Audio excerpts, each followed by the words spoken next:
Ravi Gatti, Assistant Professor, Department of Electronics and Communication Engineering, Sri Venkateswara College of Engineering, Bangalore, Karnataka. We welcome you all for the final day, session 11 of AICTE sponsored short-term training program STTP under AQIS program on optimization techniques for 5G cellular networks from 13 to 18 July 2020, organized by Department of Electronics and Communication Engineering, Sri Venkateswara College of Engineering, Bangalore, Karnataka. For the today's morning session, we have a keynote speaker, Shri Kishore A T, retired flight lieutenant, COE from Vidya Sangha Technology Private Limited, Bangalore, on a research topic called as Research Challenges in 5G. On behalf of management, principal, and from the head of the Department of Electronics and Communication, we welcome you for this elite event, sir. I would like to introduce the session speaker to the participant with a brief profile. Shri Kishore A T, retired flight lieutenant and currently working as COE Vidya Sangha Technologies Private Limited, Bangalore, having more than 30 years of experience in industry. Currently, sir is associated with executive committee member of IEEE PS Comsoft CSI Societies of IEEE Bangalore through skilled telecommunications manager, adept at increasing work process efficiency and profitability through functional and technical analysis. Sir is successful at advising larger corporations, small businesses, and individual clients. His area of expertise includes unmanned aerial vehicle, 5G, network management. He is an ex-IAF officer at Smart Cities Advisory Team IEEE, Blockchain Study Group IEEE, IoT SME for Smart India Hackathons. Sir received a Bachelor of Science degree from MPC Technology on Applied Electronics, holds a Master of Science and MBA degree. Sir, some of the leadership professional skills include business performance improvement, proficient in wireless, excellent at RAN, Globe Trotter 35 National Visit on Business, ex-DGM Alcatel-Lucent Short Service Commission. Sir has monitoring India and Globe at various levels, which includes leader at BIS UAV Subcommittee on Standardization, Board of Studies and advisory member of several national and international educational institutions, delivers short and long-term custom comprehensive technical strategies to reach company goals for many startups, research market trends and survey and use informations to simulate business. He is certified with industrial skill, Practim, multi-vendor, expert certificate in Samsung, Ericsson, Nokia, UTL, ZET, EDI diploma from Daikin University, Australia. Sir delivered more than 50 technical talks under SME functions in leadership category. It's our honor and privilege to have you with this light event, sir. I once again welcome you and request you to take over the session, sir. Please, sir. Thank you.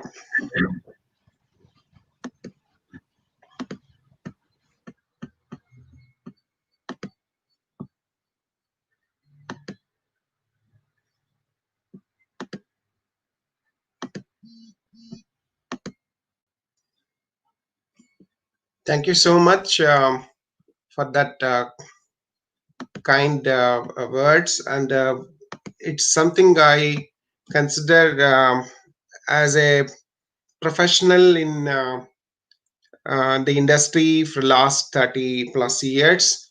Especially colleges like SV College of Engineering is not new to many of us, and right from our IEEE and also from Power and this Engineers Without Border and several other initiatives, we are associated with this college and the leadership, and the team is quite proactive in guiding youth in several aspects, including how to get some funding, intellectual property, and the college is very vibrant in various facets of engineering in education. I'm associated from last few years in computer science engineering and ECE. So it's my privilege to speak in the program organized by the college. So with these few words, if one of you can tell me if you are able to see my slide deck. I'd be Yes, happy sir. to Make it continue. full screen, sir. Yes, sir. We can visible. It is visible, sir. Okay, this the context of my talk has reference to this month during the COVID-19 days. In IIT Patna, I delivered a talk for another event, which is called Fifth International Conference of IoT and Connected Technologies. So I um, adapted that presentation for our topic, that is research challenges of 5G. And also, I'm aware right from the first talk given by none other than Dr. Suresh sir on various aspects of 5G, including MIMO and beamforming. So you might have already got a lot of things that I'm going to discuss in this presentation. So the value that I wish to offer to the professional community, including researchers and professors, those of you may be doing masters or completing engineering and looking out for various job opportunities. I'd like to keep this scope of my talk rather than very generic, to go to some specifics of certain skills that you need to be able to get to that fact whenever you talk about any subject matter in 5G. You might be wondering from where all these great scholars, some hundreds of speeches you might have attended already. So you might be wondering from where they fetch it, and how do I reach out when I have to make my own research presentation. So I'd like to also give during these 2 hours how to get to any document which is officially given by the 3GPP, and how to go about in conducting research in a systematic manner. I will also touch upon some of the concepts which are common to optimizing the wireless, not just 5G, but right from the days when the GSM, CDMA started, even 3G and 4G, the optimization aspects relating to coverage and capacity and system engineering aspects wherever feasible. And I would also go deep dive onto 5G with one particular use case of UAVs. This would be my forte. So 5G is very vast, and it touches almost all the industries that we know today. It is like the agent of change, transformation for all the industries, including the social networks and Industry 4.0 or 5.0 and Web 3.0, and smart cities, you name it. 5G is going, because communication is central to our lives. Without being able to, for example, I speak and you listen, the medium is in internet, and that internet, if it is powered by 5G, the bandwidth and the latency experience, user experience, quality of experience will be appropriate for the research activity that you do, and also industrial application that you make it useful for the particular task. So initially, challenges of research in 5G, they are not new compared to any other research arena.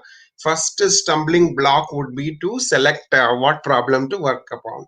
So in fact, our IEEE Comstock, led by many of our senior colleagues, they have been solving that issue. Like within 7 minutes, they will rate your research entire activity and grade it. And so they can actually suggest you to change the problem statement itself, or to how do you articulate, right from abbreviations or keywords to problem definition, selection of the scope, and then references. Every aspect of how do you present in, for example, IEEE format. There are experts available I can connect you with as well in that. So that's very important stage. I'm sure by now most of you who are into the selection of problem statement have already gone through several of the such activities, and we look forward to associate with you in such events where we guide you with research methodologies, and how to go about presenting in international forums to get your idea through. And as it happens with any other industry as well, you need to discover your passion. And Swami Vivekananda says, every day speak to yourself, If you don't do, then you have missed an opportunity to know a great person that the universe has made. So every one of us is blessed by the nature or God Almighty, and each one of us have something very unique in us, and we are different from others, and that's value differentiation as well. Not to be a copy of others, but you also need a guru to guide, and you need to scan through the current art that has happened.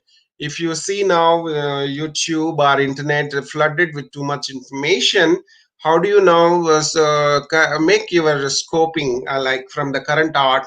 How do you select, and then that requires one guru with you to go through. And technically there are tools and test and measurement.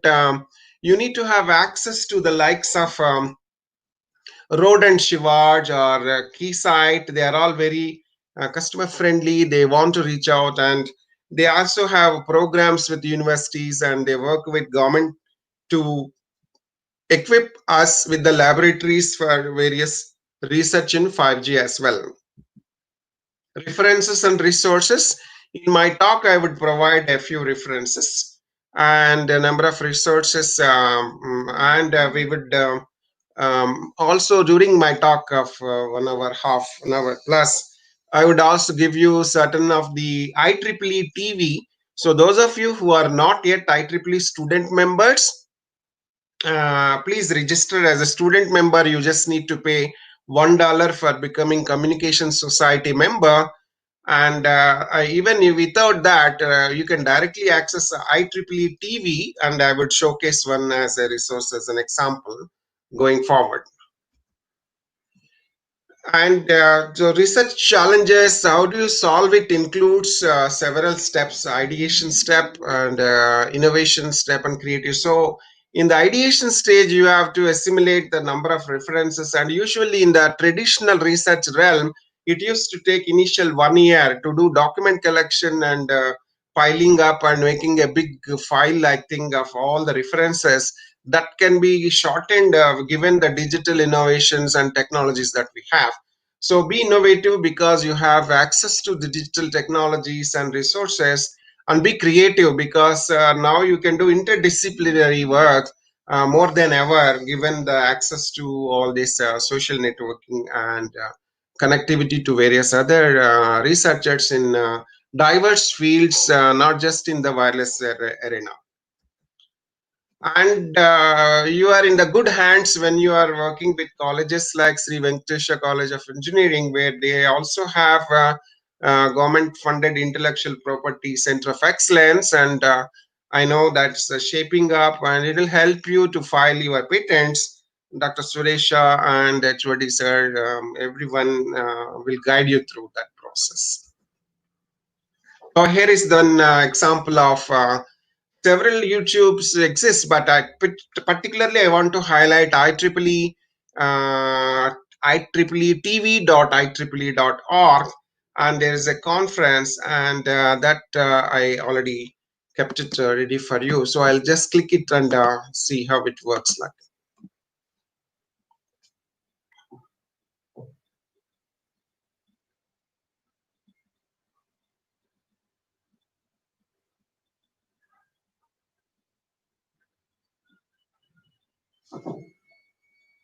So when you click on that link, it takes you through IEEE TV. So this is just to show you that you have some ample number of such programs which you can avoid. And I just, for the sake of uh, our own program, I don't want you to spend time listening to someone's talk.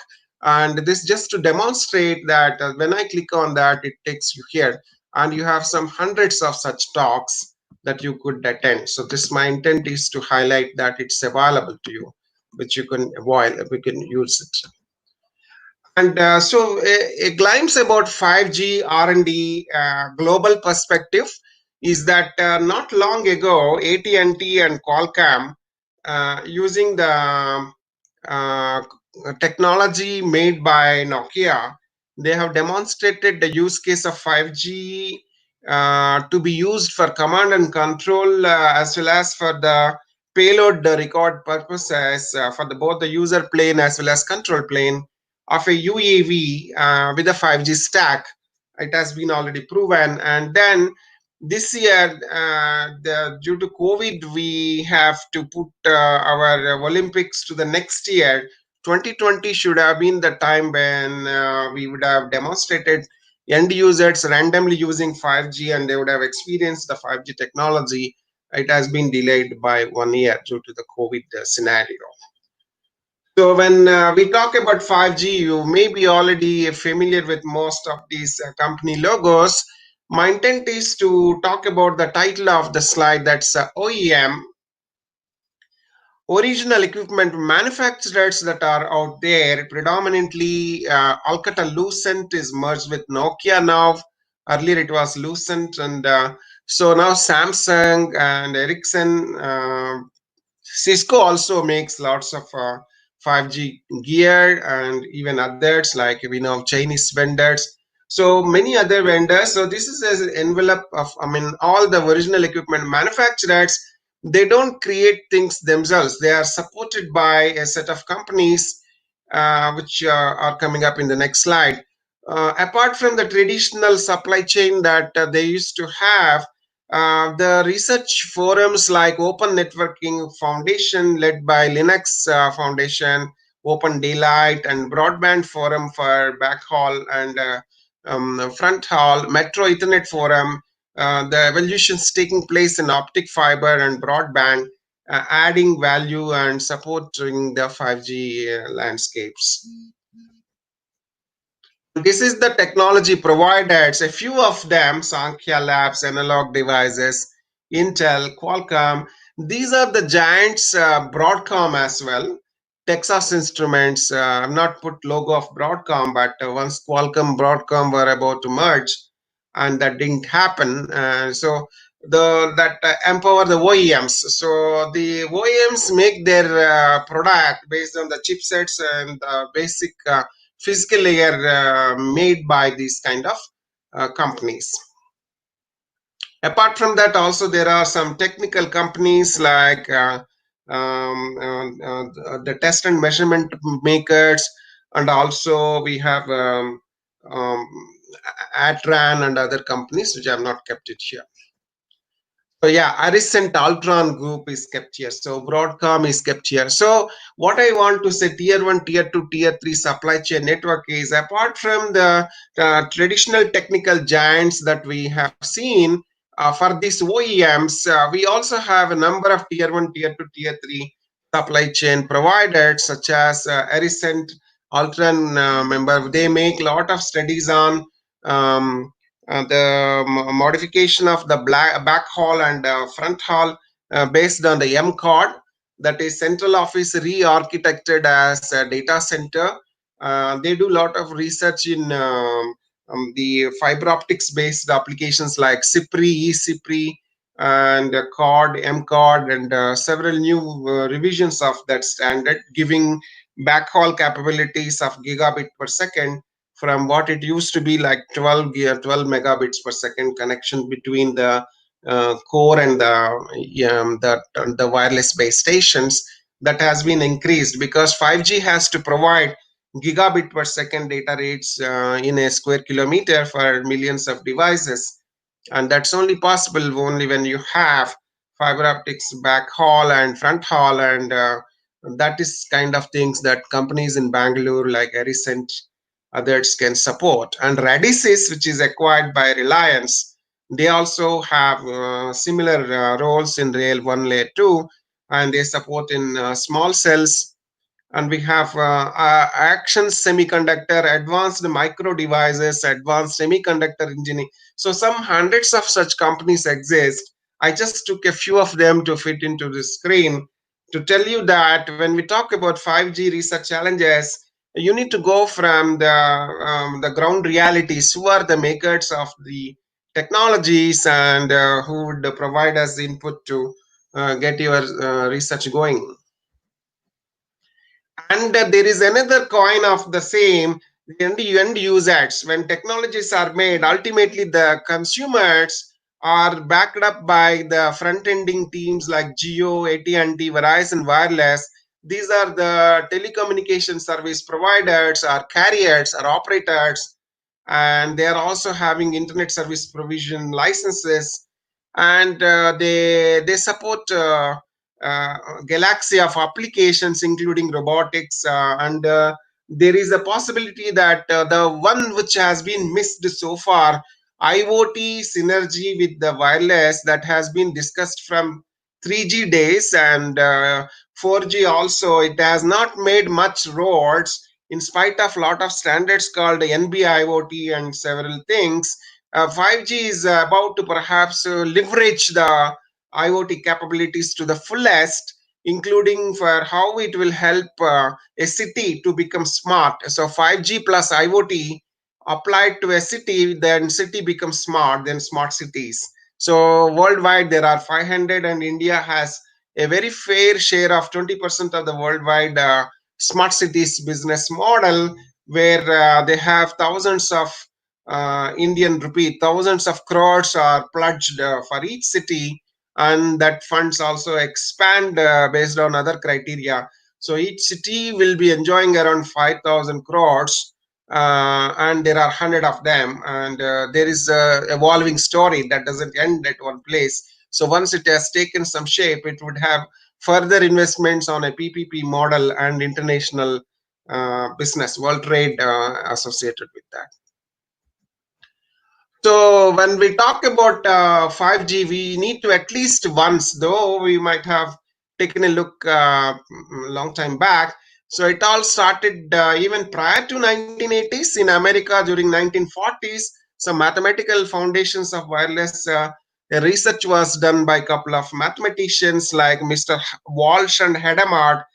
They were purely maths professors meeting every Wednesday, sharing their ideas, and they developed a number system to say the correlations between the number sequence 60, 64 zeros and one combinations are highly correlating with each other, and cancelling with other members of a row in a matrix. They developed a 64 by 64 matrix, which became basis for the second generation wireless. So the even though we say that on this graph 1990s, the historical footprint of 2G, the roots of that came 50 years before, 1940s. And there is one actress by name Hedy Lamar who played a vital role. She was wife of a Czechoslovakian army officer, and due to the norms of every government, your spouse cannot work for another country. So she was popular in American Hollywood, being Czechoslovakian wife of a military officer, and then she had to choose her career, and then she moved to America. And when she was thinking about her husband, who was the military officer in Czechoslovakia, a music composer, George Antheil, comes to her and says, okay, tell me more about your husband and technologies that he was talking. So they both walk into a patent office, and then they file a handwritten patent that George Antheil was having a very great art of able to write extremely brilliant handwriting, which is equal to the certificates that you get for our graduation. That's the art he had, and he wrote the patent paper himself, not printing it out, and filed it. And that is considered as the master document for all the wireless technologies, right from Bluetooth, Wi-Fi, OFDM, and technologies that we implement even now, even the Li-Fi and LiDAR and 5G, etc. So we can say that father or the parent of wireless technologies is Hedy Lamar. She was a Hollywood actress. So from first generation in the 1980s, which was based on frequency division multiple access, which was predominantly for voice, in a 10 years regime. So for the sake of simplicity, the graphic assumes that every 10 years there is a generation change. But then the rapid changes in the technologies have made the changes much rapid. For example, I fast forward to 4G. At 2010, there is a surge of many things happening in the world. 3G was about to be taking final shapes because it was supposed to launch by 2000, but worldwide there was a great dot-com burst during that time, Y2K and dot-com burst, and Intel CEO Andrew Groover has written a book also, Only Paranoid Will Succeed, and he was criticized being leader of Intel. Why are you writing a book which is criticizing the dot-com will be burst? But he said, I have seen the truth and I am writing about the truth. He was predicting that it would burst before it really burst. And so the actually 3G did not take off during 2000 AD. And many companies which invested for governments to acquire licenses, they all were bankrupt. Only countries like America allowed the license frequencies which you obtained in keeping in view of 3G can be used for other technologies. So when it came to 2010, reality was 3G was about to take final shape and deals were stuck for 3G rollouts. When at a time when WiMAX was fading due to peak to average power ratio, uplink had challenges that was solved by discrete Fourier transform. A single carrier FDMA was a solution. So LTE Tech has taken a 3GPP center stage, and then WiMAX took a backstage, and then LTE was considered as the next revolution 4G. But actually, at a time when LTE standard started from 2008, 4G was just about to be rolled out. 3G was rolled out when LTE already came in ready to be deployed. So that is what happened. So there is not really 10 years regime as it beautifully wants to predict. Reality was that at 2010 there was a lot of technologies evolving, and to 2010 even in India, Reliance 4G was deployed during that time. Between 2000 to 2012, CDMA was very popular in Reliance. So it was considered 2G, but it went all the way up to 2012, and it faded off later. So for some reasons, 3G was not a success globally, but LTE is now ruling the roost, and we have several applications around LTE, which we will talk about even further when we go into other slides. So 2020, the year we are already halfway through. Massive broadband, ultra high availability, low latency network slicing. These are the features which we will elaborate more as we go forward. In fact, people are now talking 2020 itself about 6G. In fact, there is a ANTS 2020 in December in IIIT Delhi between 16th December till 20th. The main theme is 6G. Therefore, many of the conferences of IEEE already talk about 6G. So when you are thinking of doing research in 5G, it's okay. But for research, there is no restriction for you to look at what is happening in 6G. Only for deployment, the cycle will be first from 4G. You will make it 4.5G or a non-standalone, then a standalone, and then you will think about 6G. But for researchers, nobody stops you from picking up a 6G use cases. Now I want to talk about this magical thing called 3GPP and also remove some of the confusions you might have. 3G does not mean third generation wireless. It historically means that the partnership program that happened amongst all the standards bodies of CDMA and GSM, earlier known as GSM Association and ETSI and ANSI, 3GPP became a standards umbrella body which has taken that responsibility to integrate all the data available under one roof, right from GSM days and CDMA under 3GPP2. So 3GPP will focus GSM. But if you want to know something about CDMA, you have to go to 3gpp2.org.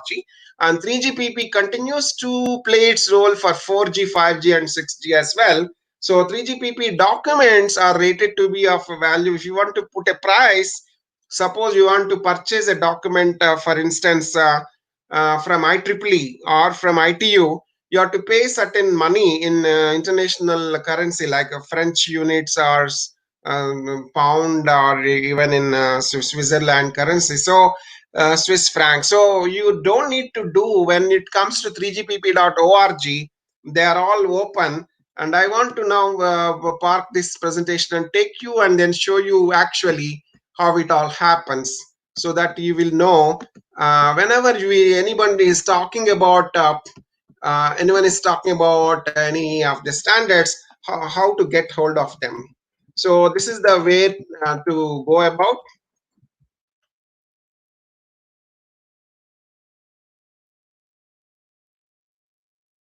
So I went into 3gpp.org FTP specs. This is something I'm showing live to you. Hope one of you tell me you are able to see this 3GPP live screen.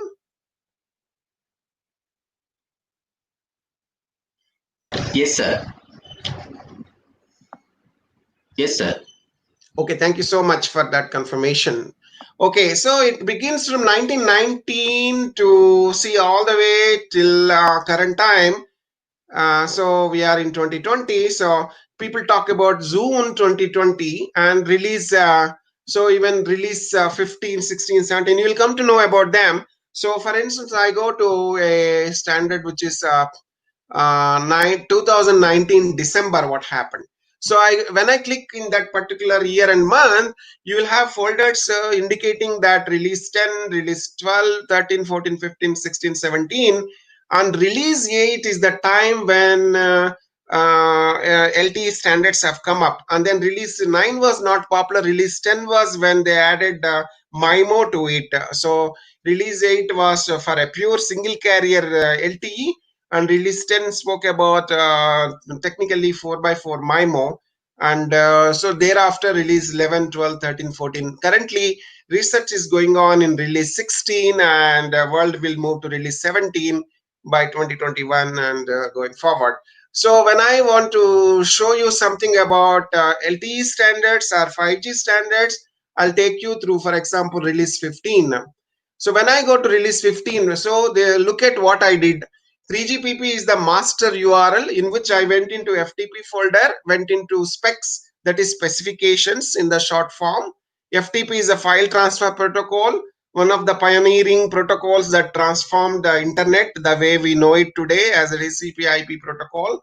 File transfer is a very powerful tool and across the URLs. And then you have this because of the Microsoft Windows operating system, they made it look so user friendly that you can touch the folders very easily. Then it comes to the year and month folder, then release number. In that, please remember all the wireless standards are here only. I will mention one by one. Please make note. One is 45 series.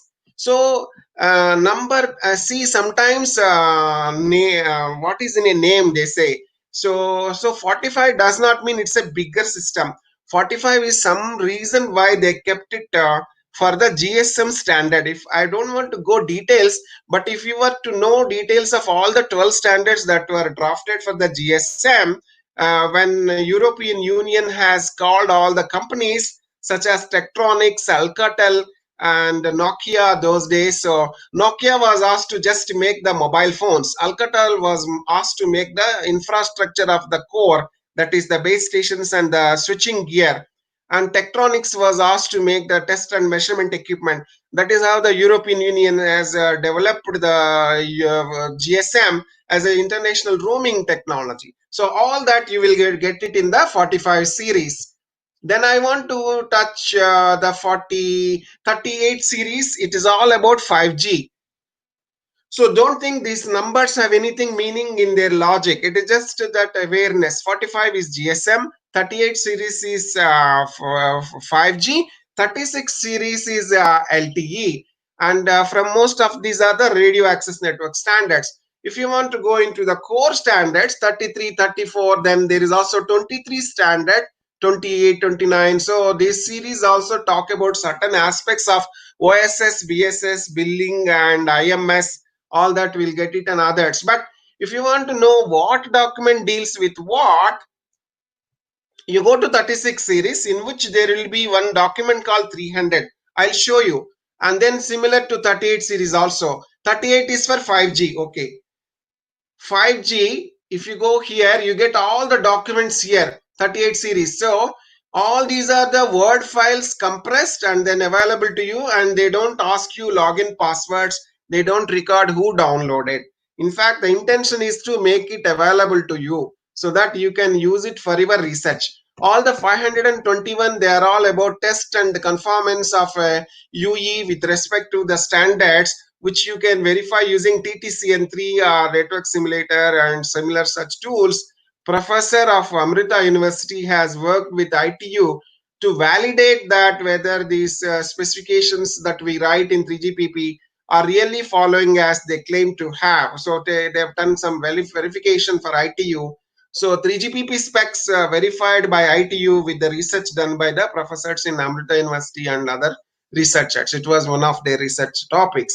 So this is a conformance test suite of 521, 523. How does a UE of 5G work? Whenever you power it on, what all it will do? How does it work with the G node B? What messages they exchange, layer 1, layer 2, layer 3? All that will be discussed in this kind of document. Similarly, 38.800 series will talk more about the RF and frequency related FR1, FR2. And 38.300 is the master document, which we can call it in a technical terms like a Bible of all the standards. So anytime you look at the third, fourth, fifth digit of the standard, like here it is written 38300. Instead, if I look at 36300, that is also the Bible of the LTE, and this will be the Bible of the 5G. So why I use the word Bible is it refers to what all other documents are doing. What it will give you index of what every other document, so that you don't need to panic. I need to do research in one particular area. How do I go about? Which document will help me? So that is one of the research challenges. So if you go to 38300 and open it, it will be a big file, Word file. I'll just, for the sake of clarity, I'll download it for you. My internet speed is good. It's a fiber optic speed, so it's downloaded already.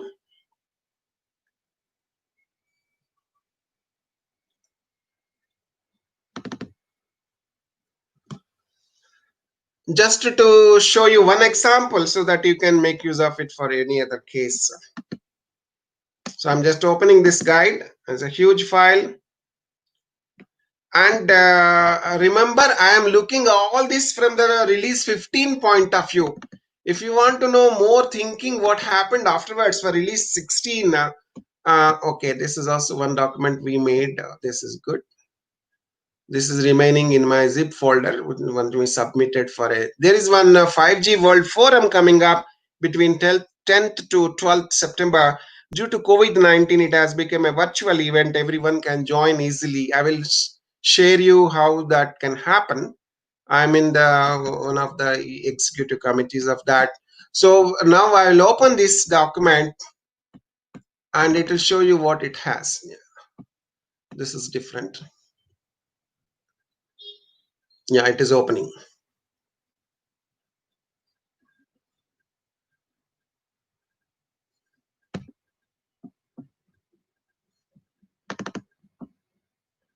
Yes, you see now,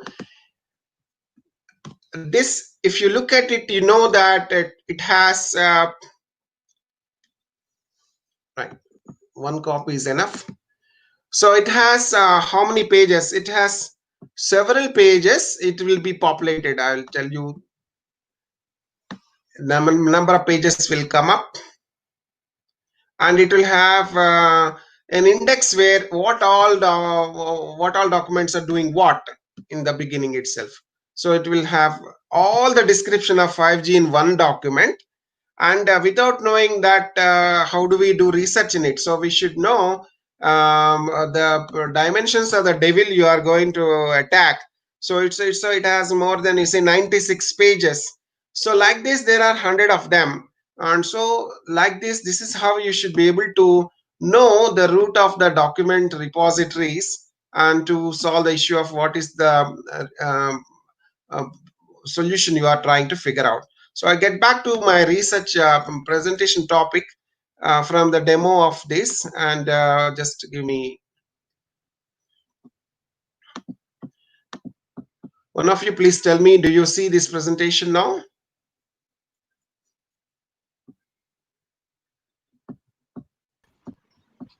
Yes, sir. Do you see my presentation? Yes, sir.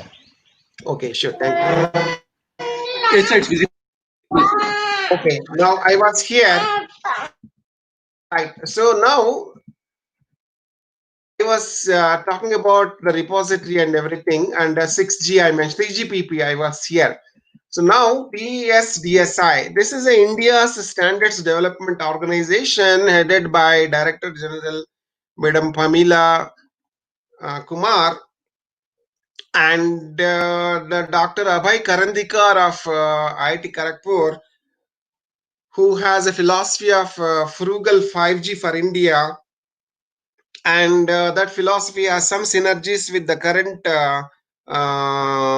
Microsoft leader Satya Nadella, who suggested to Government of India to use some TV white spaces, and advisor to Government of India on 5G matters from Professor Emeritus of Stanford University, Arogya Swami Paul Rajan, Dr. Arogya Swami Paul Rajan, who is one of the founders of MIMO concept.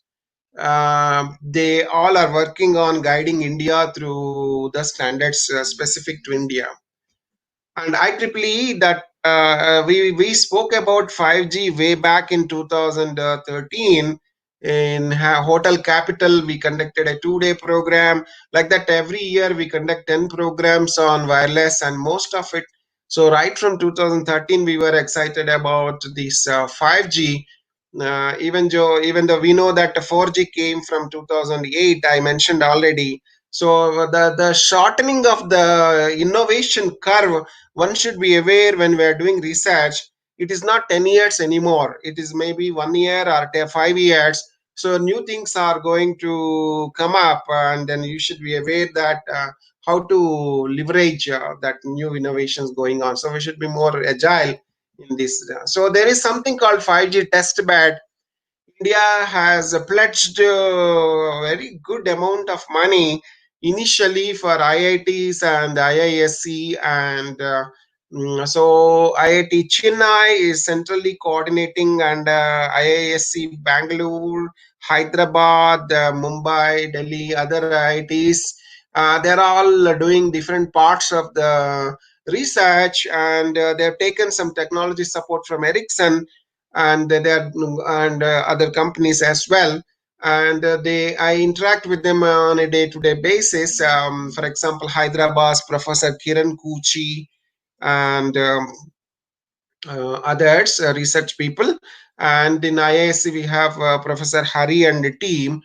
They have the test beds, and so there's a lot of work going on. One professor from IIT Chennai said it's not just for the IIT students. Any student wants to join, you are welcome. So there are certain criteria to onboard you into that pursuit, even though you are not part of any of the IITs or IISc. I already mentioned about Olympics Japan. It's supposed to be 2020 pushed to 1 year, and even Japan is so cautious. Even for the July month of 2021, they are not even committing even now. So massive MIMO. In fact, Professor Suresha, Dr. Suresha sir, principal sir, told about in his talk on 13th when this program started about the MIMO and beamforming, and he said about beamforming is very particularly helpful, that you radiate only on a need basis where the clients or customers are there, not radiate elsewhere. So massive MIMO and beamforming are the things which have been discussed right from 3G days, that is already from 2010. But now in 5G, it becomes much more evidently deployed with the ability to do, for example, in LTE, we have a special device category 9 and 15, which can deal with 8 by 8 MIMO, and that is considered as the LTE advanced feature. 4 by 4 MIMO is considered normal LTE feature, ability to have 4 transmitters and 4 receivers. And but 8 by 8 is only specially for the UE category 9 and 15. And from those days of LTE based UE categories, now for the 5G, we talk about very massive, in the sense 32 MIMO or 64 by 64 128 by 128, 256 by 256, 512 by 512, like that. The massive is really massive. And so we will have some collaborative or a coordinated work between the teams that are doing research in MIMO and beamforming, because there are a lot of synergies between these two concepts, though they are separate. And there is a company which sounds similar in the name of the MIMO Wireless. Sondur Lakshmipati, he is also one of our advisors in Vidyasanga Technologies. He is one of the excellent examples of IISc nurtured, innovative, incubated companies, and the company is acquired by a company in USA, and they are into dongles and UE devices and layer 1 devices capabilities. And I have some highlight about them sometime in the middle of our discussion today. So beamforming, I mentioned Dr. Suresha's talk, and we will now look at some of them even in my talk now. So this is an example of 5G is trying to roll out. Normally, in every wireless we have FDD, frequency division duplex. So here in 5G case, we want to deliver goods to you in single way also. The new business models are coming up in simplex communications, and with the gap of 1 gigahertz, which is traditionally meant for frequency division duplex to avoid interference, which when actually use it for two different purposes. And so that is possible in the 5G days, given the enormity of the applications that you can, the data rate that you can get, and the huge volume of the business that you can churn out. And there is a concept of frequency. Frequencies are divided sub 6 gigahertz or above 6 gigahertz. FR1 is a frequency regime or a frequency range below 6 gigahertz. In India, government of India, there are bodies like Wireless Planning Cell and the other government telecommunication regulatory authority of India. They have thought about 3300 hertz to 3600 hertz, which is below 6 gigahertz, which is a 300 megahertz allocated for 5G, as against what happened to the LTE, which is 20 megahertz spectrum. Most of that telecom companies use 20 megahertz LTE spectrum, whereas 5G, there you have got huge frequency allocated, and that is one of the great changes. Similarly, there is thinking going on for FR2 as well, that is above 6 gigahertz up to 30 gigahertz range and beyond. So in this visual, we have the reusing spectrum of primary system and secondary. I'll talk about what is meant by primary, secondary. So some of the researchers who did studies on cognitive radios, they came out with the concept of primary users and secondary users. To coordinate secondary users, there will be a kind of a tiny from the primary base station, there will be a parasite base station meant to serve the secondary users, and that one will be serving the secondary users only if the primary users don't utilize in their opportunity window. Basically, time never stops for anyone. If you are not utilizing sunshine, the radiation still will be there, but we are not utilizing it. That is where India has a big opportunity of solar energy. Similarly, in the case of a secondary user, means if you are not utilizing what a primary user is giving it open for you, because the energy keeps on being generated and radiated by the tower, if you don't use it, it is wasted. Like an English poem, Henry Thoreau wrote about a village by a moonlight by in a village where there are no villages, the moonlight is wasted. So that is why there is a concept of cognitive radio and primary and secondary concept. And I'm now talking about a middle visual. Autonomous uplink in the massive machine type communication. So typically, when people talk about 5G, they talk about a triangle. They talk, one of the triangles is for this IoT known as a massive machine type communications. Another is ultra low latency and high reliable communication. Another is enhanced mobile broadband, EMBB. So this I did not use the triangle, which is a quite often used slide by every speaker, so I avoided it. So there is one LAA Wi-Fi fair coexistence. This actually means license assisted access of Wi-Fi and Wi-Fi coexistence. It means that the Wi-Fi is something that we use as industrial, scientific, medical bands of 2.4 gigahertz and 5.8, and collaborative thing between the 5G license assisted regime and Wi-Fi is the scenarios exist. So similar to what has been the developments for the 3GPP 38 series and related series for the 5G, the researchers working as professional members of IEEE, they have been building Wi-Fi commensurate with the needs of the cellular 5G and beyond. And in fact, they have done excellent job of developing 802.11 AC, which is having much better features than a 5G. And they are the unsung heroes, and they're all people like you and me working for different companies using spare time. They develop the standards. So I encourage you to look at IEEE WLAN standards. 802.11 AC, AX, AY, AD. This is what I already mentioned about sub 6 gigahertz and above. So in this visual we say sub 7 gigahertz. And we talk about when you look at the whole picture, you find that people are talking about 114.25 gigahertz. This is where the preliminary beginning of 6G, where 5G ends. Wherever 5G is considered the end of its regime in its frequency map, maybe it is around 100 gigahertz. So that is where 6G begins and goes all the way like 1000 gigahertz, terahertz frequencies or Li-Fi, light frequencies. So this 5G itself is being researched in several release numbers. Typically, release number need not relate to 2007. For example, release 17 does not mean 2017. Technically, at one point of time, 2007 and 2008, their release numbers were matching with the year of chronology. But later, as I said, rapid transformation of technologies is taking place. The release 17 onwards is looking at actually the culmination of their standards will happen in 2021. So there is no correlation between the release number and the year that we pass through.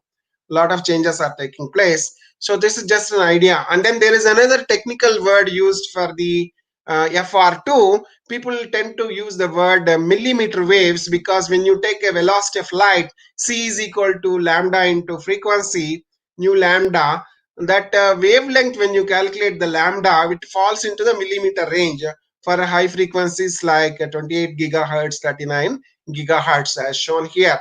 That's the reason why name millimeter wave have come. But there are certain exceptions to the term, but it has been popularly used in the industry and military also. So some of the non-millimeters also are called as millimeter waves by industrial common usage word, like how you say Xerox is a popular word for any photocopying machine. So that has become a usage, common usage. There are government bodies who will be helping you to fund Ministry of Electronics, Information Technology, and they would fund your research partially by doing a virtual presence of you in one location and a university another location. So student can collaborate with an industry and do research with an academic. Similarly, DST has funds, especially when you want to relate 5G with UAV, they have funds to help you. So look at their options. Similarly, AICTE funds research, MHRD as well. And so we need to be in doing this 5G research than any other. Lot of collaboration is needed, because unlike up till now, whatever is the wireless standards, there had been boxes known as the radio access network and boxes known as the core network or the switching network. But now, with the advent of software defined radio, software defined networks, network function virtualization, virtual network functionality, and MANO, ETC managed orchestration, network slicing, it is all the more interesting now that you cannot do innovation in isolation. You have to do collaborative work, because they are multidisciplinary and it touch all the fields, including manufacturing, And smart cities, as I made a mention of it, all the IoT for smart homes and every industry that you are aware of, they will have a communication part involved, including the connected cars or UAVs. Lot of collaboration you need to do with areas where you don't feel that that is your cup of tea, but you need to have this collaborative spirit to do a successful research. And you also need to tie up with organizations like Keysight or Rodent Shivas or any other company to get your things done. So test and measurements. Then typically research cannot be left over like a research alone. First steps will be proof of concept. Then you have to convert it to some kind of prototyping. Then you should have a strategy for go to market. If you don't know for whom you are making it, then it will be like a startup that collapses in 2 years after its inception. So you should have a clear cut go to market strategy. So startups and taglines don't help 5G, but you need to do much more than starting up a company or just being eligible to some government funding. That doesn't really help you, but that will be essential basics that you need to be doing. Now I will a little bit go into the subject matter, having spent almost an hour. We have another hour to go. So SDR, SDN, NFV, these three words let me highlight. SDR is software defined radios, SDN is software defined networks, NFV is network function virtualization. In this visual, you find a demarcation of northbound interfaces and southbound interfaces, and we have a traditional SDN controller, and there is a bearer independent call controls, there is a network nodes and interfaces, and there is a data plane and a control plane. So what is the difference between these two different planes? Control plane is I will give an example of an aeroplane. In an aeroplane, there is a pilot and a skeletal staff, let us say crew, and no passenger, just aircraft. It is flying.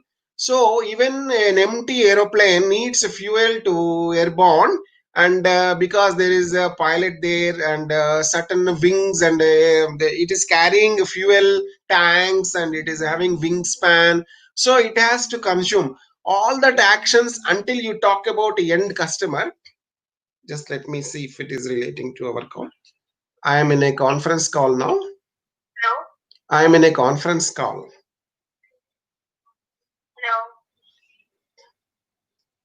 No. Okay.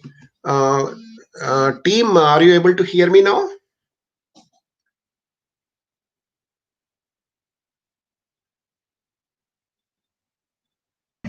Yes, sir. We can hear you, sir. Okay, thank you. Because I thought it is a alert for the some voice cut. Thank you very much. So I will go forward. So SDN controller and these nodes and the interfaces that are there. The northbound talks about the network application. Southbound talks about end users applications such as accessing internet or data rates, etc. So then typically north applications will be towards the internet access and applications like OTT and OSS, BSS building related. Southbound will be towards the radio access network and however mobility happens. So there is a traditional 7-layer OSI, like a physical layer, data link layer, network layer, transport layer. Then you have session layer, presentation, and application layer. So layer 1 is also known as a PHY, physical layer.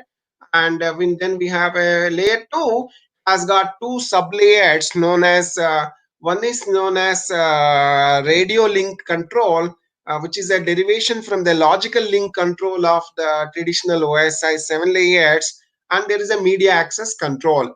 So standards have been carved out for the MAC layer, leaving the radio link control to individual manufacturers. The standards are more streamlined for the MAC.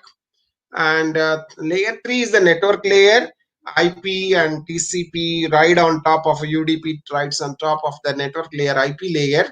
And nowadays all the networks right from LTE, the entire telecommunication infrastructure is on the IP infrastructure, earlier models of ATM and frame relay, others or TDM methods have no longer they stood the test of times. Internet protocol continues to be the dominant modus operandi.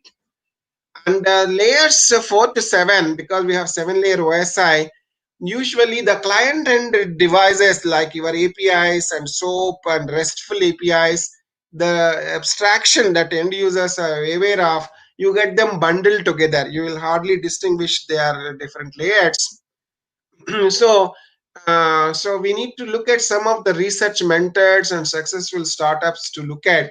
As I mentioned, one of them is Sondu Lakshmipati's MIMO wireless, MYMO, and a number of research mentors, including your PhD supervisor, your professors, and even other universities, you need to look at for your work. And look at industries worldwide. So many industries are there, not just the wireless industries, but say automotive industry is very much interested in integrating their solutions around wireless. So companies like Honeywell, Bosch, or all the Mitsubishi, all the big makers of BMW, they are all interested to know how your wireless fits into their concept, their philosophies, because you have to build the future modus operandi of electrical vehicles and connected cars, and that includes 5G and 6G wireless. And you have to know the kind of things that are going to shape our future of our world in 10 years from now. And the industry 4.0, 5.0, web 3.0. Web 3.0 means, so normally in the beginning, industry, the internet used to be somebody deposits something, you just view, you don't interact much. But web 3.0 is a collaborative and interactive forums, such as social networks that you have. We have a collection of companies which are coined as GAFAM, GAAFAA, yeah, Yum. GAFAM stands for Google, Alphabet, and Apple, and Facebook, Amazon, and Alibaba, and Microsoft. GAFAMs. These GAFAMs are shaping the digital transformation journey and contributing to most of the economy of the world today. So this is where from now onwards my speech would center for about an hour about where are the synergies between the wireless and UAV, which is like a car only, but it is able to take another dimension in space. A car will be restricted to one plane, the physical roads where we have a lot of accidents and restrictions, and so it comes with challenges and flexibility of a third dimension, vertical dimension, vertical takeoff and landing. So synergies between the 5G industry and the UAV industry will be the theme from now on until the end of my talk. So 5G can be spoken in several different ways in terms of their latencies or data rates or about there is also battery research, battery management, etc. A lot of huge research is going on in that space to enhance the life of our battery beyond one day, let us say 7 days. Just like IoT requires that one battery that is kept in a device can sustain for 10 years. Why can't you make a mobile phone battery also sustain for a month? Why do you have to continuously keep worrying about charging it? So these questions are not answered.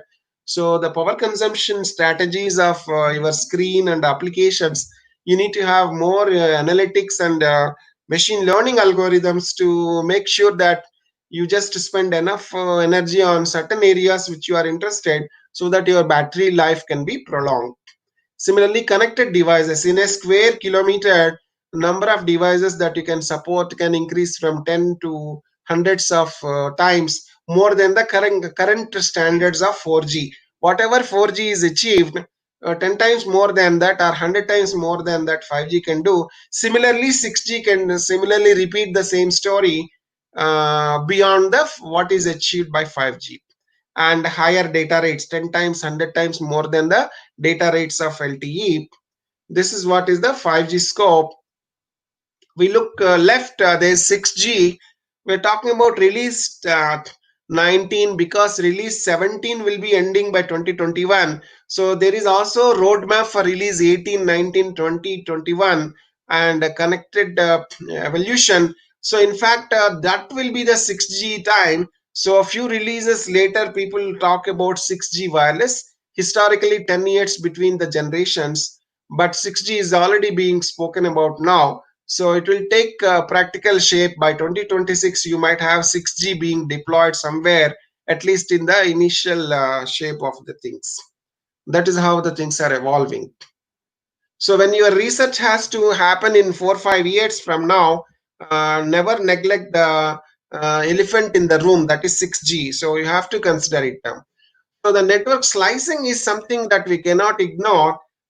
This has come from the concept of divide and rule. So OFDM in itself is an excellent example of massive parallel processing, of dividing and doing things and leveraging the benefit of parallel processing. So when you talk about an LTE spectrum, let us say 20 megahertz, it is made up of 1200 subcarriers, each of 15 kilohertz, and each subcarrier is doing pretty much similar activity as the remaining 1199 subcarriers do. And what you do is you accumulate all the benefits of them and give it to the benefits to the end user. So in that way, network slicing is not a new concept. Parallel processing concept like param, India has invented a supercomputer known as a parallel computer, parallel processing machine. And so here, in the context of 5G network slicing, what happens is you focus your network channels in such a way that you don't process the whole core at once, because it would be creating a lot of latency issues. So you just channelize based on an application. Let us say there is an UAV 6G device and there is a ground based car, and so there will be a separate slice dealing with the 6G UAV and another slice dealing with the ground based car. So the processing in the core will not be common to both. The energy spent by the core, each slice has its own infrastructure to on its own. Therefore the core is not one single, but it is a collection of distributed cores and decentralized, and then that brings that operational flexibility to deal with the requirements of, for example, it is shown here, there is a drone which is diffusing a fire there, which require an access slice A. There is a car on the road, you require access slice B. And there is an industrial system, industrial automation or a manufacturing plant where you have a slice C. And there is a doctor looking at a patient's X-ray or MRI, there is a slice D. All this is again inside an umbrella term called as SD and NFV, and there are overlaps between the concepts of SDN and NFV, though they are different. So software defined network and network function virtualization, and you need to go through HC MANO, management orchestration, like how the music is played. So when you look at expert musicians performing, as the guide is telling them, they will decrease their voice levels, increase voice levels, so you get the music, otherwise it will be noise. So orchestration is similar role of how to pay more attention to one particular slice or the less attention to another slice in order to provide quality of experience and quality of service to end user service level agreements. So this is what we can expect, and that is how we can support several applications like external applications like application number N and an application number M, like that, and they can be from a different service providers. In today's world, we have a RIO, Reliance Geo, and similarly Airtel, for example, for Indian attendees. And there are two separate infrastructures they manage separately. But for the 5G and onwards, there can be a single cloud provider, and they can share their resources. Their applications are different. So single cloud provider may be supporting both Airtel and Reliance. And that is kind of a scenario that is evolving. So different applications, different providers, and different slices. And that is how the activities would be. And we are working with an IIT partner program of virtual network functionality, the VNF. As it has been shown above, there is a EMS, element management system, and there is a lot of layers there. So NFV, management orchestration. OSS BSS stands for operation support services and business support systems, including billing and charging, policy and rating, and how do you want to promote some say in the night 9 p.m. till next day morning 6 a.m. You want to give some internet at a liberal rate because people are sleeping, or voice calls at a free rate, just to promote your industry. So that you can do it using the tools available under policy charging rating function, which is known as OSS BSS or at NGAF, or evolved telecommunication operations model, and next generation of OSS and BSS. So this is a little bit elaboration of the network function virtualization infrastructure, where we have the VNF 1, 2, 3, 4. There is a forwarding graph. So, and there is a lot of computations taking place to decide on which user needs what kind of data rates based on their eligibility criteria in terms of their being in a good RF conditions, or they are registered with 80-20 rule. In every set service provider's business model, 20% of the customers who are paying a very big amount of money, for them the service provider has to provide quality of service. Remaining 80% people, they don't want QoS payment, but they want also services equal almost if possible with the people who are paying very high bill. So that is what is called a fair play, a proportional fair concept that has to happen, considering that one user who has paid for quality of service is no longer using it, but the network resources should not go waste. Based on that intelligence and artificial intelligence, machine learning, we will be able to make sure that we serve both ends of the customers, don't neglect any customer base, either your QoS customers or best effort customers without quality of service. So just like for LTE, we have a quality of service class identifier in 23.203. We also have a 5G quality of service identifier, 5QI, and that would deal with several of those instances. So here is a little bit more elaboration on to various business to business and consumers, the provider's edge and consumer is customer edge. How do you orchestrate different and how do you distribute these functionalities into physical equipment like your G node B? Say the terminology of for a 2G base station, the base station is known as simply the BTS. For 3G, it was called Node B because the mobile phone is considered Node A. A means that is at the end user's access level, and B is the next one. Both are connected like a walkie-talkie. So, but that concept has gone further from Node B to E Node B when it came to 4G, and G Node B for 5G. And so the various physical equipment they are talking about is the infrastructure inside a G Node B in terms of channel cards, modems, or your controller cards, and then the connections between the G node B with the other network elements in terms of fiber optic cables known as a ECPRI, or the other backhaul and front haul services that you have. So this is a big picture, and how the business in the dotted lines and thin line for the management and control, which I mentioned about control plane of a aircraft going without passenger, still needs to spend some resources. Similarly, data is a user plane. So there is a management plane, which is like the people who are deciding about policies, etc. And there is a control plane, and there is a business plane and a user plane. User is a data, end user's realm of you are enjoying about 100 Mbps data rate per second for every user. That is the end user's data realm. This is battery management because you cannot do a system design without managing your battery. I kept it for placeholder. I will like to now, as I said, my focus for another 45 minutes would be after that there may be question answers. I might spill little bit into 12 o'clock plus. So will be to actually sync the idea of 5G and multi-UAV. Multi-UAV is a word used for swarm. As you see, the biologically inspired research that's going on in even artificial intelligence is that there is a locust. India has seen lot of locusts nowadays. The length of a locust column will be 21 kilometers. They are all coming from Africa en route western borders into India. They all come together as one body. They have some kind of a group mind, and they will come together and they excellently coordinate with each other and come together like as if it is a big stream.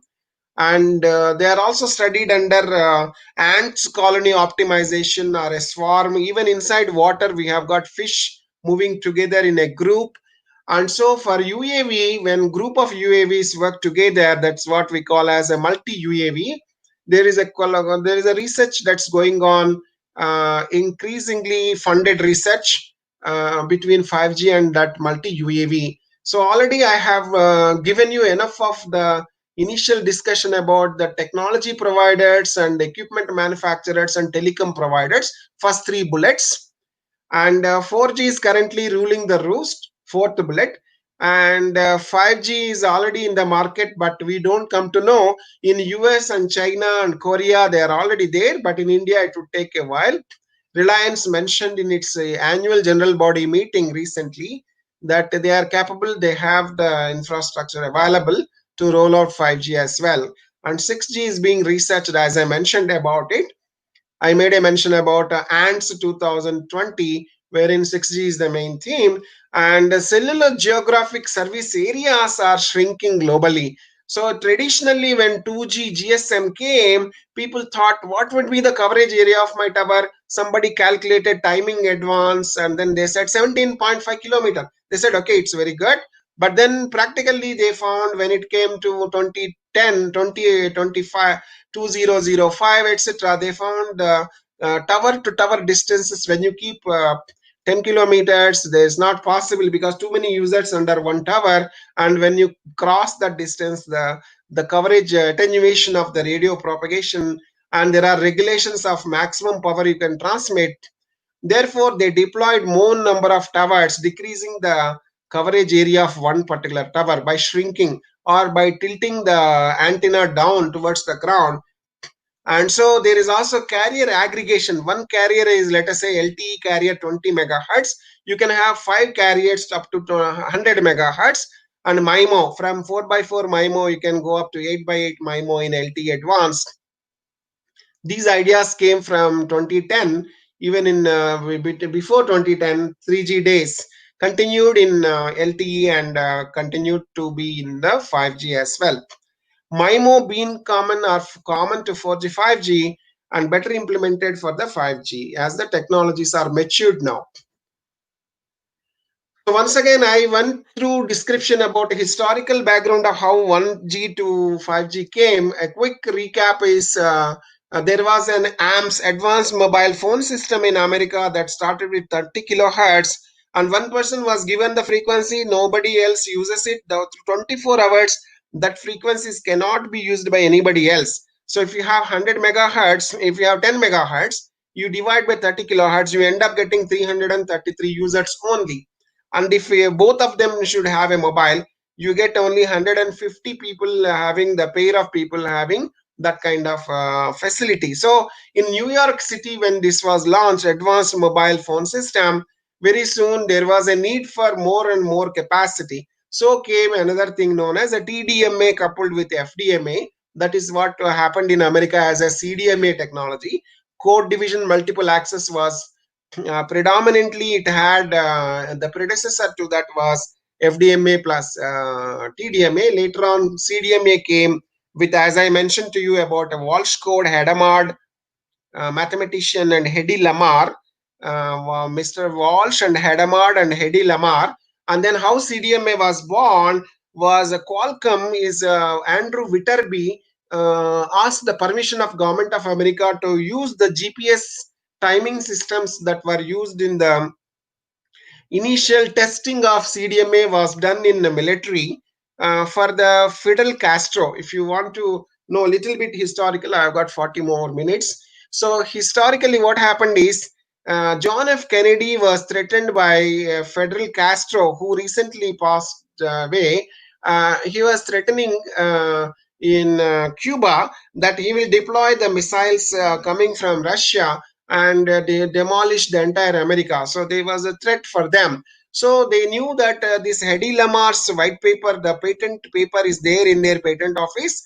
And then mathematician Hedy Lamar and the mathematician Walsh and Hadamard have built mathematical algorithms which will be useful for the CDMA wireless. And they can use some jamming pods. Jamming pod means you go to an enemy territory, there will be a radar and it will detect your incoming flight. So to blindfold the radar, you just like chili powder, you pump some noise into their radar, so it will not be able to locate your flight. So you can manage to blindfold them and go and destroy them using code division multiple access. Only codes are known to you, but not to the enemy. So that was initially proven in the Cuban crisis. And afterwards, the Andrew Whitterby met government of America, said this Navstar, which was used for GPS, I will use the capability which is proven in the military by the jamming pods and the Cuban crisis. Why can't I use it for peaceful purposes for the communication? Government of America allowed them to use the GPS, and that is a story that you know in India from 2002 till 2012. 10 years there is a golden era of cheap mobile access of under 500 rupees. People had access to a mobile phone and they didn't have to pay initially 6 months, 1 year, like how the Reliance started its LTE also.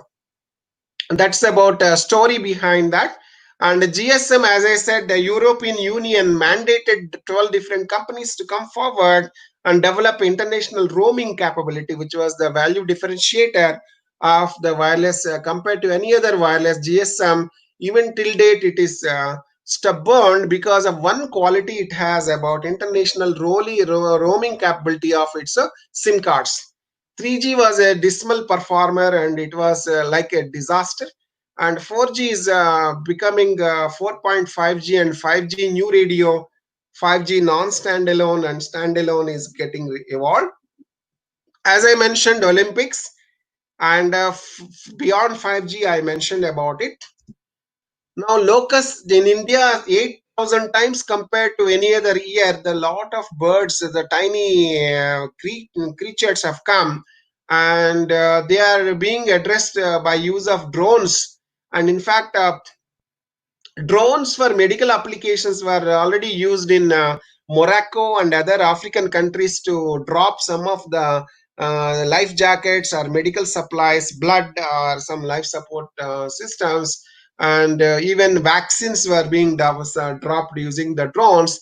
So supply chain networks already today in America, if there is a US post office, some courier being taken, if there is a sharp turn a big truck cannot take, a door will open at the canopy at the roof of that vehicle and a drone will take off from there with the box and it will take sharp turns and then drop it there and come back and reside back into this truck and they will go along. So it will go a long distance between the cities and intercity internal to a particular city area. Drone will go drop out just like a postman moving around and come back and travel with this big truck. So this kind of things are already happening in US, and companies like Amazon Prime and others are already doing. Tesla, people like Uber and Google have already tested use of the drones and autonomous cars for various applications.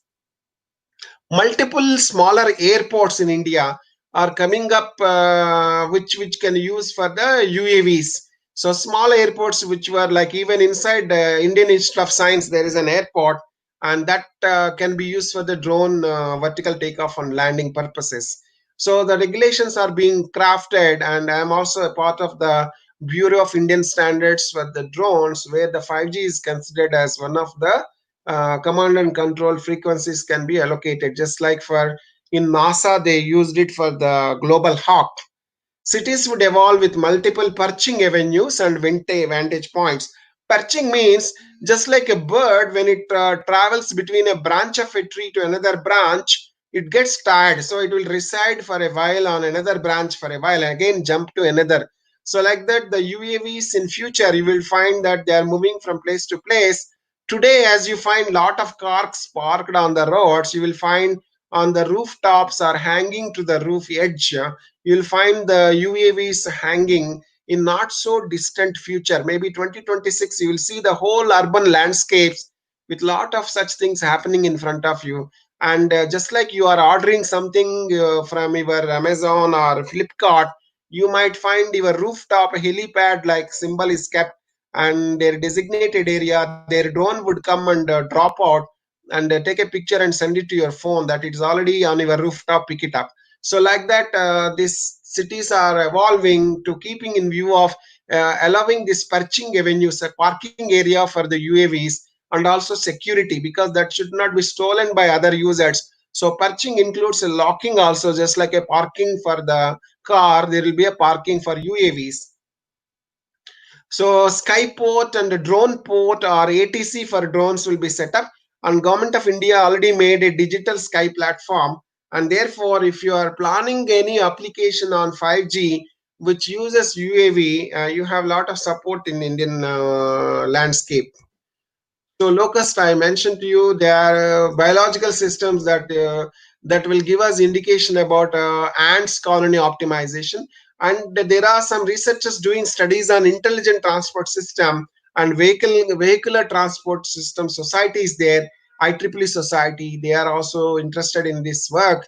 And there's a mobile edge compute intelligence, and there's also a standard known as P1931.1. Sham Madanapalli and others, they're evolving. I'm also part of the contributing to that standard. So the future of 5G multi UAV needs that decision should come from the local center of decision making than taking support of the cloud, where there will be latencies or delays when there could be an accident. For example, there were 3 fatal accidents which has given birth to the need for edge compute thinking.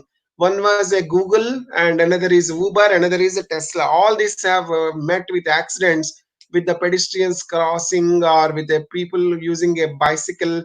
It could not stop. There is a already there is a V2X and V2P, P2V. That means the vehicle to the person, person to the vehicle.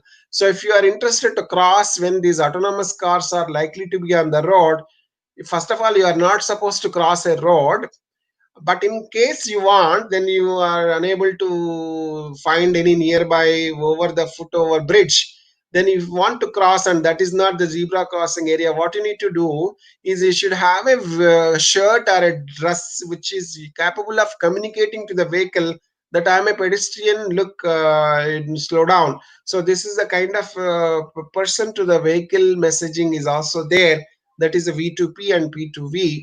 And there's a 3GPP is now evolving this cellular V2X R16 standard for connected vehicles. And IEEE is one of the professional bodies that works on both these fronts, 5G as well as UAV. And as a thought leader and spearheading a lot of activism in this area, I already mentioned TSDSI and the Bureau of Indian Standards as a TED 14.1, where I am also one of the members. So IIT Madras, Mumbai, and they have incubated 3 different drone companies. I mentioned about 3. One is called Idea Forge, another is Drona Aviation, and the third one is Reverence Technologies. So IIT Mumbai is spearheading some of the drone companies.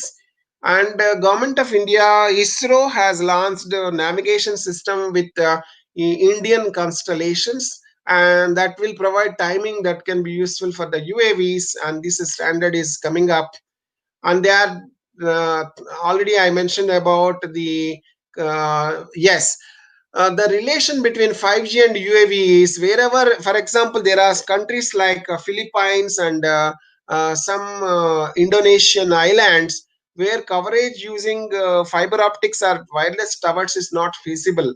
Then you can have a UAV and somehow make it to have power, continuous power supply with a cable from the ground, and it can be looking down and provide internet coverage. So UAV is now used as a tower, and that can be based on the need in a particular location. You can be flexible in locating that UAV for a certain time, and that can be like a cell on the wheel, and that is possible with the UAV technology. So 5G and UAV have synergies where you want to use UAV not to take pictures but to provide internet access in places which are inaccessible to the towers and the fiber cable to reach out in places like Indonesia, Malaysia, or Philippines, or some of the remote locations near to the water bodies.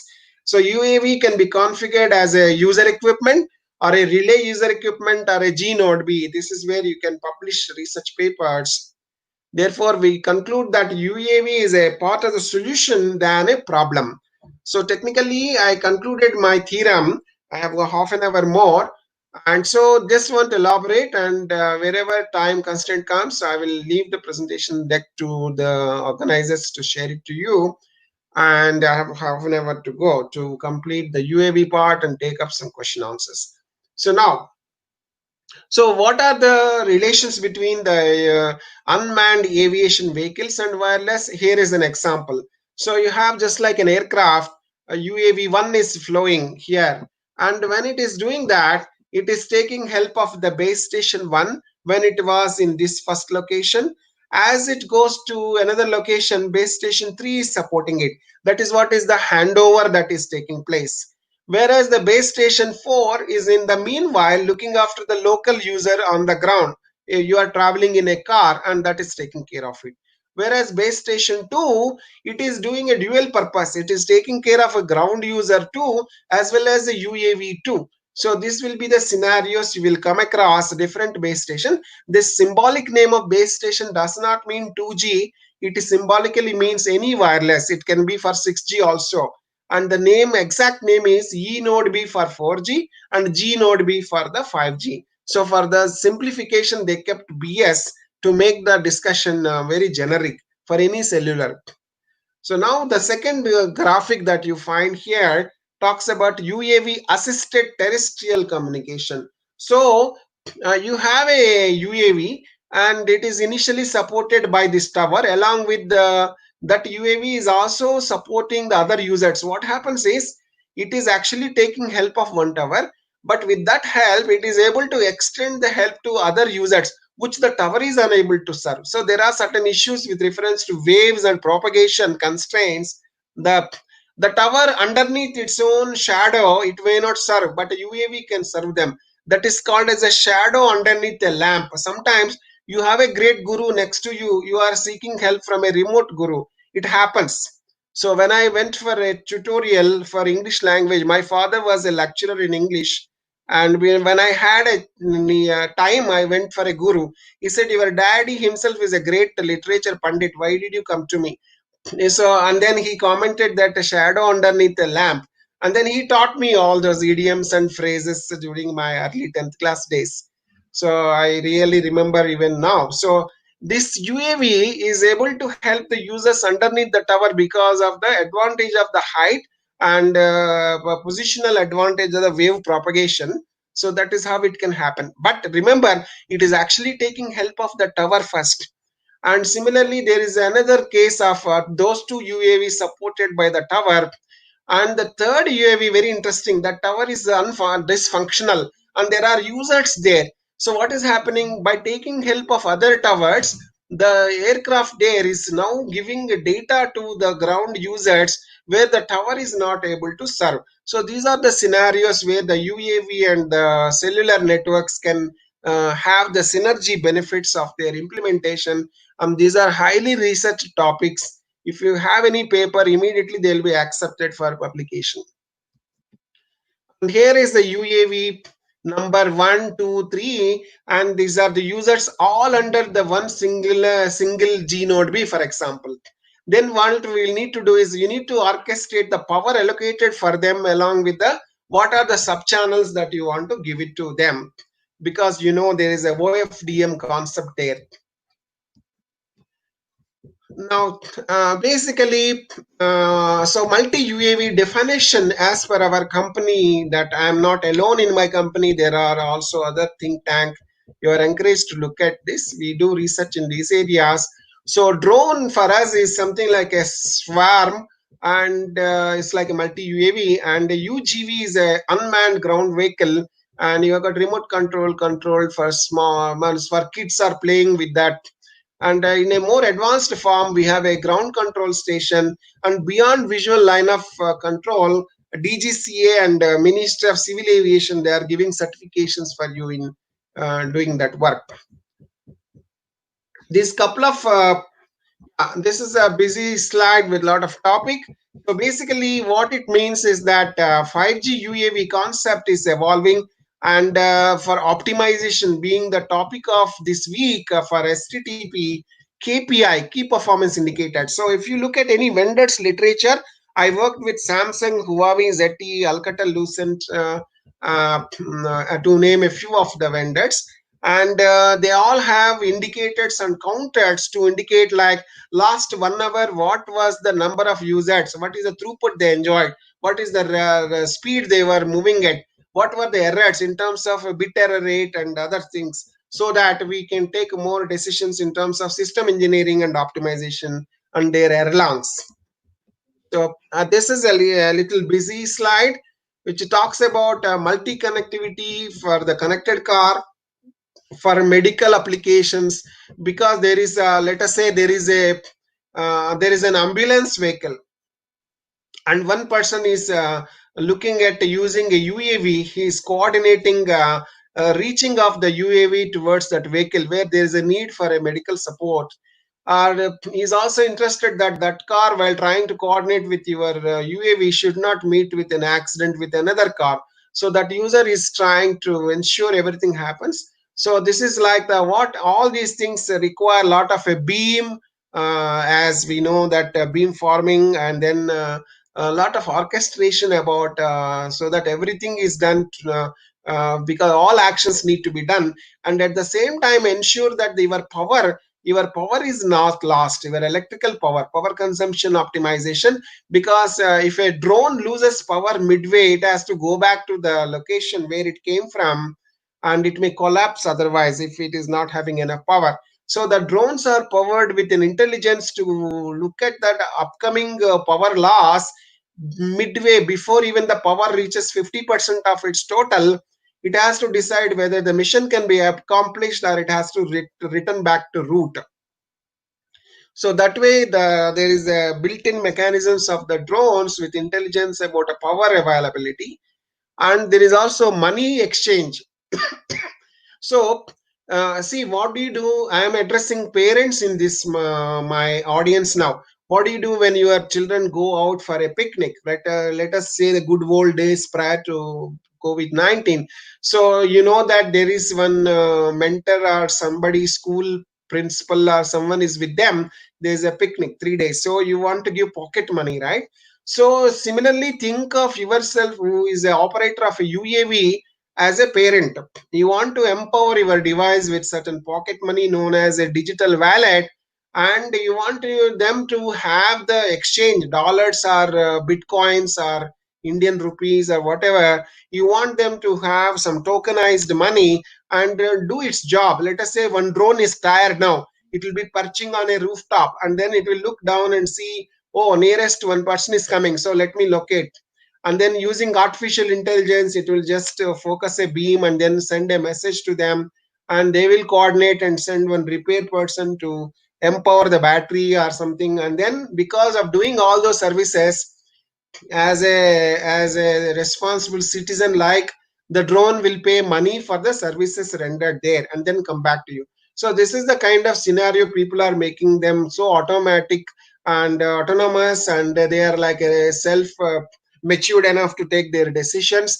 That will not happen without help of artificial intelligence, machine learning, and coordination of so many technologies that we talk about today, including augmented reality, virtual reality, etc.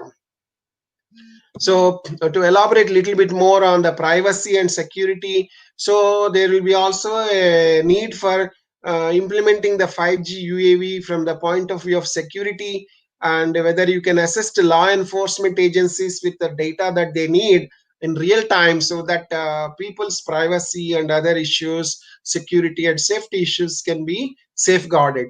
Similarly, caching and computing, more edge cloud. You need to have your own local decision support than seeking data from the cloud. You need a local intelligence center. So Atmanirbhar, that means local, think global but act local, and that's what is also applicable to technologies. You should have a edge computing capabilities. And there is a beam forming from a end user point of view, and a beam forming from the tower point of view, so you will get that directionality and achieve various objectives.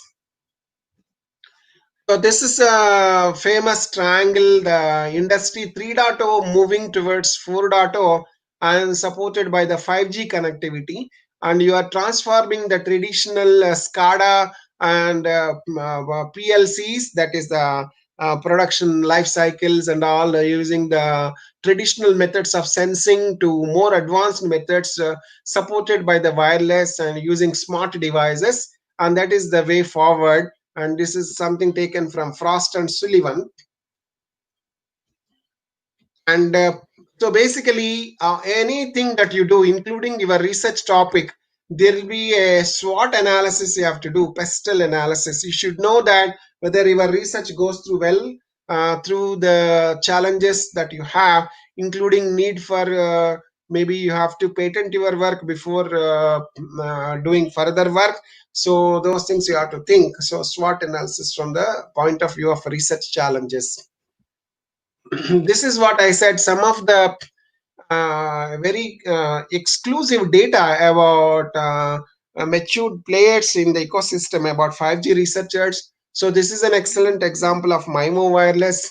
They have been able to make these devices like CAT M1, M2, NB-IoT 1, 2, and they already made, and they have already supported a lot of companies in US, and they are deploying, and they are ready to make it 5G devices also for the market of India.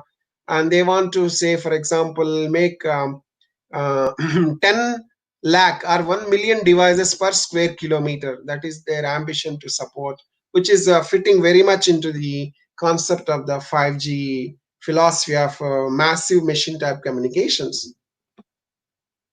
So I have last 15 minutes. So we know 1G, 2G, 3G, 4G, and 5G and 6G as well. So when it comes to 5G, we have enhanced mobile broadband, EMBB, small E, capital BB, and MBB, and then mobile wireless for industry. So industry means for manufacturing or for traffic lights, all the 360-degree analysis, you would be using 5G.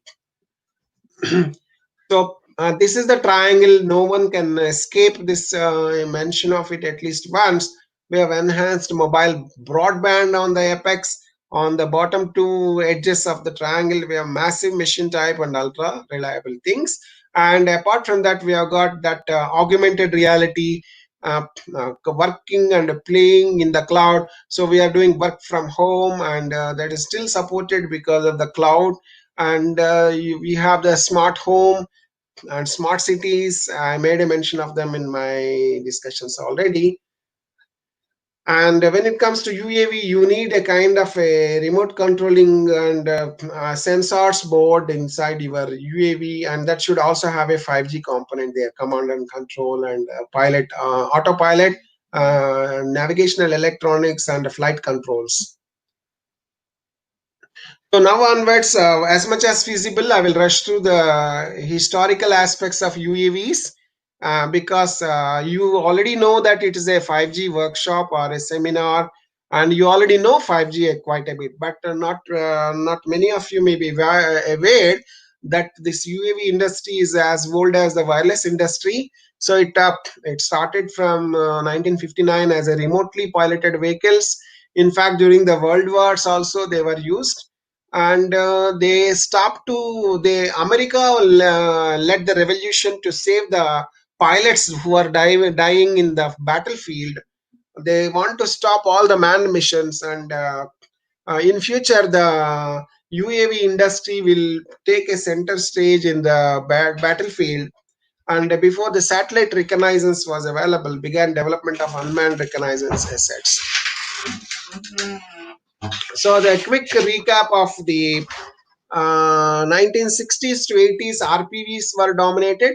From 1990s, unmanned aerial vehicles that we know, and from 2005, unmanned aircraft systems, which is a much more broader term than the simple vehicle. So along with the ground controls and other infrastructure that you have to do, command, control, communication, computational intelligence, airborne warning, alarm control system, they call that as UAV traffic management, something like all the ATCs put together. That is called the unmanned aircraft system rather than purely one vehicle. So the manned aircrafts are having risks, and unmanned aircrafts also have risks, but then we need to cross validate which is more beneficial for a given application. So for basically very risky terrains where like a high rise, like we have, I've been interacting with a army officer. He needs zoom capabilities, extremely good zoom capabilities of some UAVs they need for the heights above 18,000 feet. Between the UAV takes off at 15,000 feet and goes to 18,000 feet, like that. They need that kind of systems. So UAV classifications, we can classify the drones into small, that like a nano drone or a micro drone or a mini drone or a small UAV, to the big beast like things known as a medium altitude long endurance and a high altitude long endurance, MALE and HALE, as a different classifications based on their what they do, classified according to what performance, what role they do, whether it is for logistics or military or for spying or for civil use or commercial or a decoy, target and decoy. So decoy means you want to test your missile. So you send a dummy UAV as an aircraft. If the missile successfully destroys this UAV, it means your missile is successfully designed. So you can use for that purpose also. And India has the in our Bay of Bengal, we have Sriharikota, where we send this Lakshya aircraft, which is used as a decoy aircraft to test the missiles that we use in our battlefield. So this is an example of one of the best UAVs ever built in world, which is called Global Hawk. And rather than physical attributes, let me go to telecommunication. We are all telecom interested people. So let me just, this is the place to be. So this is the one which consumes these frequencies. So pretty much you know that it is consuming 5G frequencies because it is sub 6 gigahertz as well as above 6 gigahertz. So pretty much Global Hawk is a 5G element, and it uses for various purposes, but not going to details of them because it is it costs more than maybe it's like $1 billion. So it's that is why they are able to support a big battlefield and the theater. But we can draw some insight from its design into our own research. So basically, data rate for single UAV. So ITU is trying to standardize what can be the data rate requirement of a single UAV so that they can standardize UAV under a wireless scenario, and also operational scenarios of device density. How many UAVs you want to support in a square kilometer? Just like how many mobile phones you want to support. In today's world, mobile phone does not mean a car, but in case of UAV, it is like a flying car. Every UAV is like a UE, which is flying. So you need to know how much they can support, and aggregate bandwidth support expected. That is what ITU is trying to assess that. And this is, in fact, let me tell you that the research that is relevant for the UAV already is done by the regular flying machines like the Boeing 787. Most of it, in fact, a pilot only does during the initial and final stages. most of the job is done by the machine. It is autonomously autopilot, and they generate huge data, a lot of sensors, and so this is also like in an example of a UAV, but with certain exceptional in its behavior.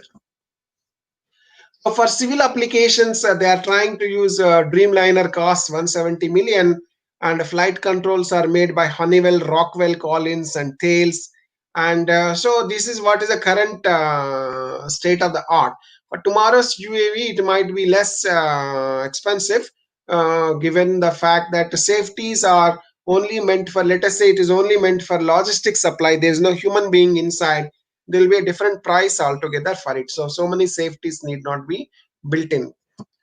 So this is a kind of a, just get a feel of what all things can happen inside a UAV. You need a visual display, decision making, some weather analysis, or approach of other UAVs in the air span. How do you avoid collision? All things will be, or how do you take off and land? These will be the considerations when you look at a UAV implementations. And all this is in the Wikipedia also. You can look at the flight deck and then read. Then there is a vertical takeoff and landing. There is also Dreamliner for so they want to use compliant with the certification of a airworthiness certification known as a DO 178 Bravo. And similarly, there are so many certifications. Similarly, our drone also needs to go through several certifications. There is also data. So this UAV needs to send data, and you need to centralize the data in one place. So going by the knowledge that you have about the regular aviation industry, you should model your UAV to collect all the data and process them, take decisions in real time for your applications. And you need to have a communication system. In case of that particular avionics industry, they use avionics full duplex switched Ethernet network, and that is based on 802.3 Ethernet. But for this, we use more advanced techniques for the UAVs today. Just to give you an example, some of these UAVs are used to kill the some targeted people. They have weapons in them, and they identify using image processing and pattern analysis, and they are already used. So this is where it is parked. The wing itself will be like 34.5 meters, and both sides is such a gigantic equipment. And they also can be used for synthetic aperture radars. They use it for NASA, and this is called high altitude long endurance. What do you mean by long endurance is any aircraft that piloted by real pilots, they won't be in the air for more than a day. But this Global Hawk can sustain more than 1.5 day, and it can travel thousands of miles across the earth and circumnavigate the earth also. So such is the capability of it. And here is an example of human mission which took 24 hours. Global Hawk has so made it so the basically human missions can sustain only 4 hours time over the site, and they will not be able to sustain more. But Global Hawk can sustain 24 hours, and therefore because they are supported by satellites and so many others, so in the Afghanistan mission, they are stabilized there, moving in the shape of 8, keep on rotating there, and doing all the operations, whereas a manned mission will only sustain 4 hours. So the conclusion is future world needs a highly networked communication system for helping the aviation industry. So you need a 5G experts to help the aviation industry increase their endurance. Yesterday I was listening to NASA lady from Indian IEEE organized a speech.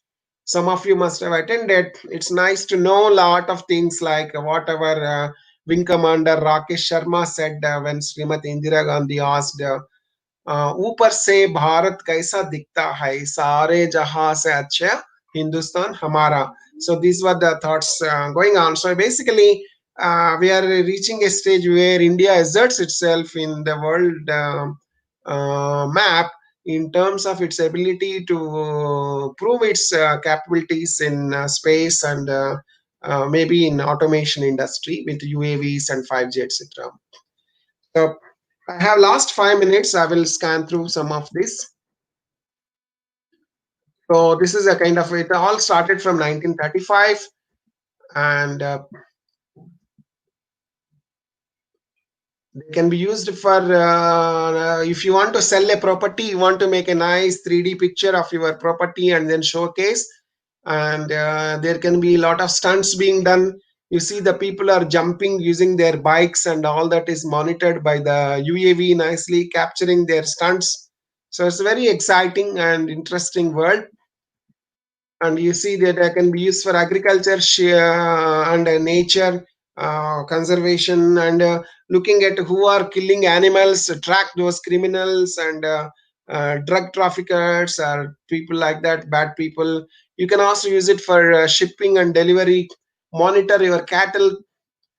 And so Gartner estimates that next 10 years will be a lot of technologies, and UAV is an industry which is likely to be virtual reality. So it has already reached a hype, and now it is real now. You can look at what all things can happen using UAVs and 5G. And this is the requirement Army has asked me to showcase. Tell me if there is a high resolution zoom capability. I need to get 3-4 such drones for my one colonel from the field. He asked me to supply a drone. So this is a, so we can have 4K resolution or SLR cameras, or you can also keep small cameras like GoPros, or without cameras also. Cameras can be of different standards of maybe 30x, or you have like UHD, FHD, HD, SD cards, or storing the data and then relaying through real internet. And global geographic information system relating to the drones.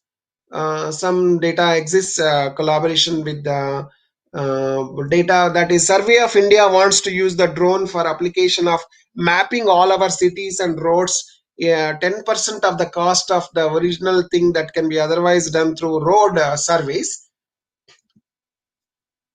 So the GIS can help you to track, annotate, and mark these areas of progress of a industrial work or a mining work or something that you want to observe and report it to the government, like railways. This is how, when you make a drone, you will want to test it in a wind tunnel, like EMI EMC compatibility, about which NASA has given some methods how to go about. I can share those documents if you are interested. And this is where utilization of all this imagine that all these scenarios require 5G to coordinate the communications. So several theater scenarios are there, and it's like a knock room in case of telecommunication. They have been able to simulate these scenarios, multi-drone scenarios, and without 5G and 6G, such kind of a big tasks with a human in the loop cannot be possible. So with this big slide, I wish to conclude. So basically, using your knowledge of 5G, 6G, and UAV, you should be able to step into the area of artificial intelligence pertaining to the swarm, and develop algorithms powered by extreme AI, and to make the Uber air taxi and other things. Like, there is a person who is in constant touch with our top leaders in PMO to roll out a initial trials of Uber Air in New Delhi between Connaught Place and Nehru the place like that. They are planning to do it. So a little bit on the history. 1960s or just so World War time only these drones have come up. So it's only thing is the difference between normal UAVs and military UAVs. It is called UCAS, Unmanned Combat Air Vehicle, and you can also talk to DRDO for funding for if you want to do some innovation there. This is me, and I'm available to work with you in 5G 6G UAV, and I'm already in touch with the Bureau of Indian Standards, working with several security mechanisms to how to make our skies secure by using vulnerability assessments, penetration testing, confidentiality, integrity, and availability triad, and make our drone very robust and hard.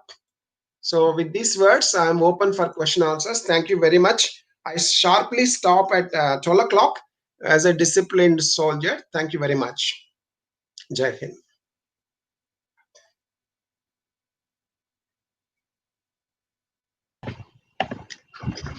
Thank you, sir. Thank you, sir, for your informative session with live examples and facts on the research topics, research challenges in 5G. Sir highlighted the different domains of 5G and how to look for the research problem in 5G. We hope all the participants will make use of this to the fullest extent in their research work. Sir, we got a positive feedback from the participants, like nice session, thought-provoking session, excellent information session, sir. We would like to thank Shri Kishore sir from the organizing committee for accepting our invitation and gracing this event. Thank you, sir. Thank you very much. I look And forward. we would like to thank a gentle reminder for all the participants. A feedback link has been given in the chat box. So we request all the participants, please fill the feedback form and kindly join for the afternoon session. Sir, please.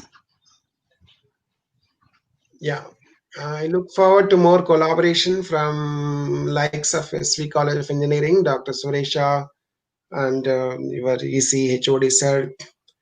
I would like to come and meet you all once this COVID scenarios become normal. Sure, Also, sir. there's an incubation center. We would be interested to file some patents with the support of your incubation center. Sure, sir. Sure. Thank you, sir. Thank you. Okay. So once again, we thank all the participants and we request all the participants to join for the afternoon session. Thank you.